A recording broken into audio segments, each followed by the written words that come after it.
La ley establece que los datos personales son confidenciales y la ley establece incluso sanciones para aquellos funcionarios que vulneren ese principio, sanciones consideradas drásticas. Así que creo que lo mejor es que esto lo dirima la Sala Contenciosa Administrativa, la primera. La Ley de Acceso a la Información Pública nace en el reconocimiento del derecho a acceso a la información pública. El DAIP, o Derecho a Acceso a la Información Pública, se reconoce de raíz constitucional como una interpretación que se realiza del artículo 6, que regula la libertad de expresión, partiendo de la doble faceta que tiene la libertad de expresión, más allá de únicamente tener la facultad de expresar libremente mis ideas, también tenemos la facultad de informarnos, investigar y solicitar y recibir información de toda índole, siempre y cuando esta sea pública o tenga un interés público. Si ya tenemos eso claro, entonces vemos que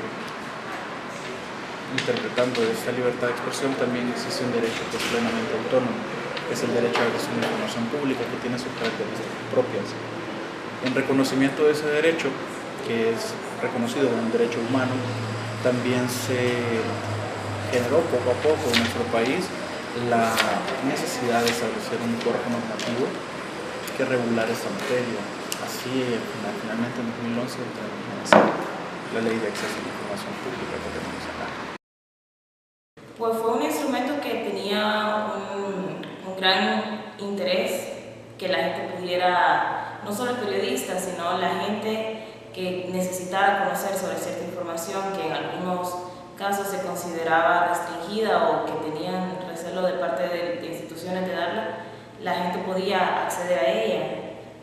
Con esa ley, aunque tal vez yo creo que no mucha gente todavía, muchos ciudadanos la conoce así a totalidad, pero se abrieron las puertas para que se pudiera exigir más al Estado sobre gastos, en qué se manejan ciertos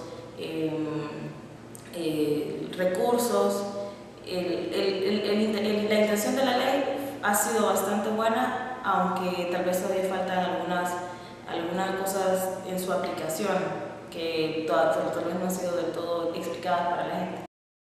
El derecho de acceso a información pública es un derecho fundamental que tenemos todas las personas y a través del cual nos permite conocer de manera oportuna e integral información relevante en poder o preparada por la administración pública.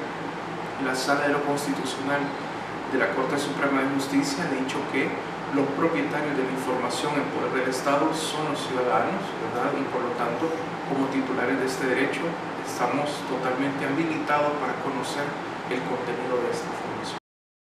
Es un derecho que tenemos todas las personas y que está garantizado en la legislación internacional, en convenios internacionales de la OEA y la Convención, entiendo, de Derechos Humanos. Es decir, es un derecho que nos asiste a todos los individuos, que está sustentado incluso en otros derechos como el derecho a saber. De ahí también se deriva el derecho a la información, que no solamente es un derecho que se garantiza a través de los medios de comunicación, sino también de manera individual y de manera directa en una gestión frente al Estado. Ahí se fundamenta este derecho a la información, que da luego origen a lo que en el país se consolida luego como la Ley de Acceso a la Información Pública, que la garantiza a su vez el Instituto de Acceso a la Información Pública.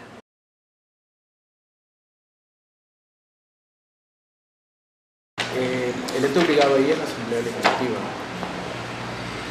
Un ciudadano solicitó información acerca del listado de asesores que tiene la Asamblea Legislativa y los honorarios que estos ganan.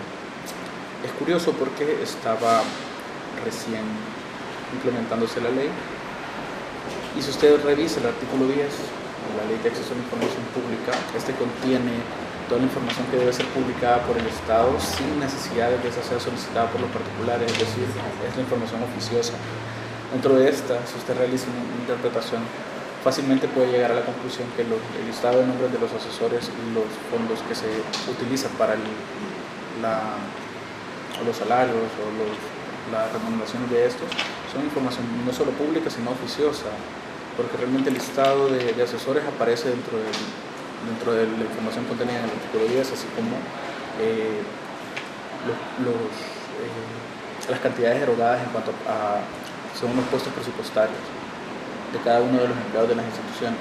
Sin embargo, la Asamblea Legislativa sostuvo que esa información era confidencial y que se estaría afectando personalmente los derechos de cada uno de los asesores y por lo tanto denegó el acceso.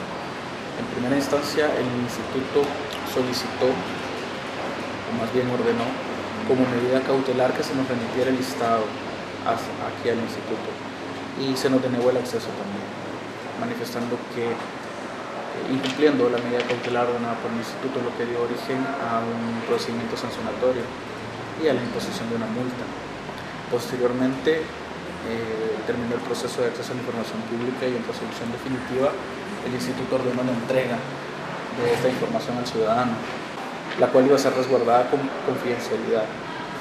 Y fue curioso porque decidieron no cumplirla, incluso cuando el instituto, una vez finalizado el proceso, debíamos devolverla, aun cuando ordenáramos la entrega, es decir, el instituto no podía entregarla directamente, sino que debe devolverse el ente obligado para que ellos realicen la entrega.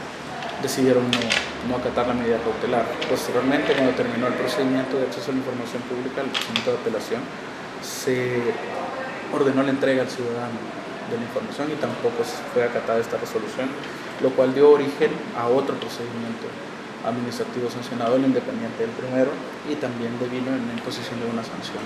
Todo el procedimiento fue elevado a la jurisdicción de la Sala de lo Contencioso Administrativo, la que admitió el recurso suspendiendo los efectos de nuestras resoluciones, tanto de los procedimientos sancionadores como del procedimiento de apelación, es decir, detuvo el pago de las multas y a la vez detuvo la entrega de la información.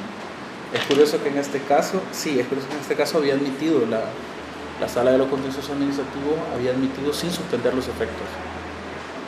Cuando se enteraron de esto, pues la Asamblea Legislativa interpuso un escrito y sin mayor fundamentación suspendió los efectos la sala de nuestra resolución. Los parlamentarios que conforman la Junta Directiva del Congreso Legislativo no publicaron el listado de sus asesores, incluyendo los salarios, por considerarlo de carácter confidencial. Anteriormente, el Instituto de Acceso a la Información Pública le había ordenado hacerlo público. Tras no cumplir lo requerido, el instituto multó con 40 salarios mínimos a los 14 diputados. Esta sanción asciende a $9.324. No es del bolsillo, la ley así dice, no tiene que tocar el erario nacional, es de la bolsa de cada uno de los funcionarios que no entreguemos información. Si ellos la cancelan por una partida, digamos, de la Asamblea Legislativa, una partida de la ejecución presupuestaria, pues es la Corte de Cuentas la que se va a encargar, pues, y hacer un examen de auditoría y ahí puede determinar si fueron se pagaron de parte de ellos o ocuparon de otros lados los fondos. Es muy poca al dividir los más de $9.000 entre los 14 miembros de la Junta Directiva, pues corresponde pagar a cada uno un promedio de $666, lo cual sí puede que sea muy risible, pero creo que lo importante en este caso es que tenemos que reconocer que las instituciones están funcionando en este país.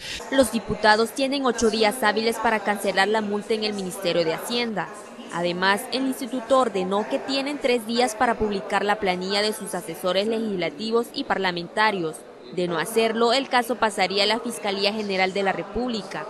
En un país donde hay situación de asaltos, de secuestros, de que están renteando a la gente, de extorsionándola, eso no se puede hacer. Y lo que es obligación. Dice que la Constitución de la República manda a cuidar la integridad de las personas, aunque para muchas organizaciones este es el típico caso en el que las instituciones designan como información reservada datos que tienen que estar disponibles para la población. Sí, algunas instituciones abusan de esos términos. Debemos entender que respecto del artículo 4, letra A de la ley, se consagra el principio de máxima publicidad. Y como consecuencia de una vez nosotros identifiquemos cierta información que está en poder del Estado, que ha sido generada por el Estado, esta se presume pública. Toda la información en poder del Estado se presume pública y le corresponde a los entes obligados demostrar fehacientemente que existe alguna limitante jurídicamente válida establecida en una ley primordialmente para restringir el acceso a esta información. Es decir, no le corresponde a los solicitantes sino al ente obligado, es decir, al Estado. Considero que algunos funcionarios, cuando uno trata dentro de la labor periodística de solicitarles información, hay quienes que sí se vuelven como, sí, nosotros estamos abiertos todo el tiempo, darles a ustedes lo que ustedes necesiten, pero luego cuando uno ya necesita la información, al menos que le esté perjudicando digamos, al partido contrario, sí son un poco más libres en dar informes, o solamente en esos casos sí sueltan. Pero a mí me parece de que hablar es fácil, decirse que es pulcro, nibio y transparente es muy fácil, diputada. Yo lamento decirle de que todavía falta que aclaren qué hicieron con los 11 millones de dólares de los infocentros. ¿Qué hicieron con el dinero de la Diego de Holguín que se lo robaron? ¿Qué hicieron con el dinero de maternidad y la red de hospitales que se lo robaron sus funcionarios? O sea, si yo estoy tratando de cuestionar sobre un mismo partido que por qué han hecho estos gastos de viajes, digamos, ellos tendrían que decirlo. Para eso hay un encargado, para eso hay un vocero o un jefe de fracción que tendría que decir, sí, esas personas se han ido de viaje con estos recursos, pero no, se cierra y uno tiene que recurrir al del partido contrario para que revele la información. En este caso hubo una audiencia pública a la que no asistió el presidente de la Asamblea Legislativa, ¿verdad? El diputado Sigfrido Reyes se ha caracterizado por tener un triste historial en temas de transparencia y anticorrupción, y así hemos hecho público como ha abusado del poder que se le ha conferido en la Asamblea Legislativa. Entonces, la cuestión aquí es que, bueno, se ha burlado la voluntad de un ciudadano que ha requerido datos, y además, sospechamos, se sigue abusando en la Asamblea Legislativa de las contrataciones fantasmas de asesores para desviar fondos públicos.